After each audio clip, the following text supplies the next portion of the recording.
All right, let's dive in. Today, we're exploring one of the most raw and intense moments in the entire Bible, Jesus' prayer in the Garden of Gethsemane. And we're going to unpack how this moment of absolute agony was, surprisingly, a prayer of profound victory. You know, to really get a handle on what's happening in Gethsemane, we first have to talk about the deepest kind of human suffering. The author C.S. Lewis, after losing his wife, wrote this. He said that profound grief feels almost exactly like paralyzing fear. It's a powerful place to start. So what is that deepest pain? It's not a broken bone or some physical illness. No, the most profound anguish we can possibly experience comes from relational separation, that heart-wrenching pain of losing someone you absolutely love.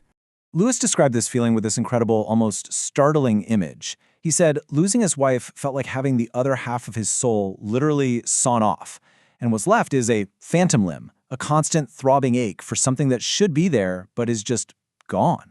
A philosopher named Nicholas Wolterstorff, who lost his own son, he put an even finer point on it.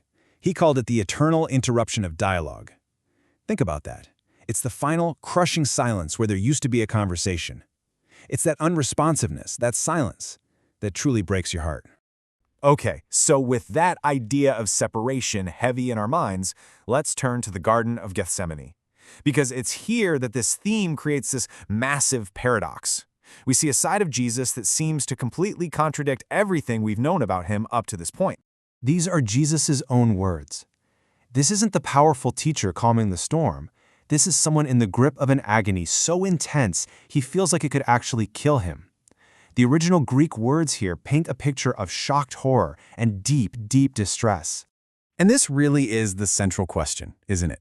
Jesus knew he was going to the cross. He told his disciples about it several times. So why this sudden, overwhelming terror?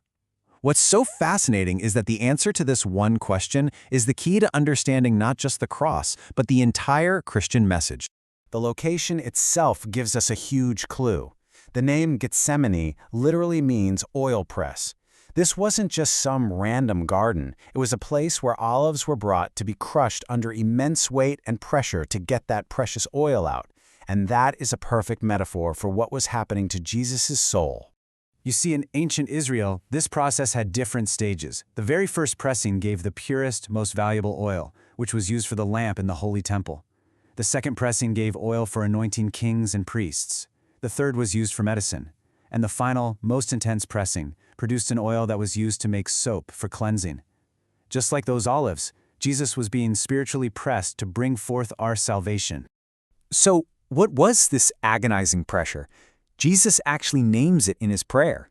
He asks for this cup to be taken away from him. What on earth was in that cup that filled him with such terror?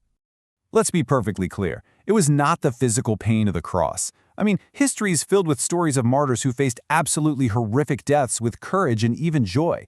Jesus' terror wasn't about the nails or the thorns. No, it was something infinitely deeper, the spiritual agony of being utterly separated from God the Father. You see, all through the Old Testament, this image of the cup is a powerful symbol. It represents God's judgment against sin. And what Jesus was about to do was take that cup, filled with the collective weight of all human sin, past, present, and future, and drink it down to the very last drop. He was about to become sin for us. So, this is the crucial point we have to get. Sin, at its very core, isn't just about the bad things we do. It's a state of being, a state of separation from God, our Creator, the source of all life. That separation is the ultimate consequence of sin. And right here, this is the heart of his agony. Jesus, who had existed in perfect, unbroken, loving unity with the Father for all of eternity, was now facing the horror of that relationship being completely severed. The one who could say, Abba, Father, with perfect intimacy, was about to be totally cut off. That was the terror in the garden. So in this moment of absolute crisis, staring into this unimaginable abyss, Jesus makes a choice. And this choice, made in the darkness of that garden, is where the victory for you and me, for all of humanity, was actually won. He's completely honest. He doesn't want to go through with this, but then he submits his will entirely to the Father's. This prayer, this is the turning point of all of human history. It's an act of total surrender that is, at the same time, the most powerful act of victory ever achieved. We so often think the battle was fought on the cross at Golgotha, but the Bible makes it clear the decisive spiritual battle was fought and won right here in Gethsemane. His submission to the Father's plan, that was the victory that secured our salvation before a single nail was ever struck. So what did this victorious prayer actually produce for us? Let's go back to that image of the oil press for a minute and see what flowed from his agonizing submission.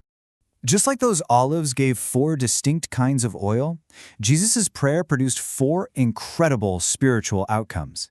And they weren't for him. They were for us. Let's break this down. First, like that purest oil for the lamp, his prayer was for God's glory, lighting up the plan of salvation for all to see. Second, like the anointing oil, his prayer of submission made him our perfect king, our representative. Third, like the healing oil, his prayer brought down heavenly power to endure, which secures strength for us in our trials. And finally, like the cleansing soap, his prayer of reconciliation, where he chose to endure separation, is what cleanses us and restores our relationship with God. Remember that idea from the beginning, that eternal interruption of dialogue? Jesus willingly stepped into that ultimate, terrifying silence from God so that our dialogue with God could finally begin. He faced the silence so that we could have the incredible privilege of calling God Father. So what's the big takeaway from all this? The agony in Gethsemane wasn't a moment of weakness. It was the moment of ultimate strength. Jesus wasn't terrified of physical pain. He was terrified of the spiritual separation that our sin deserved.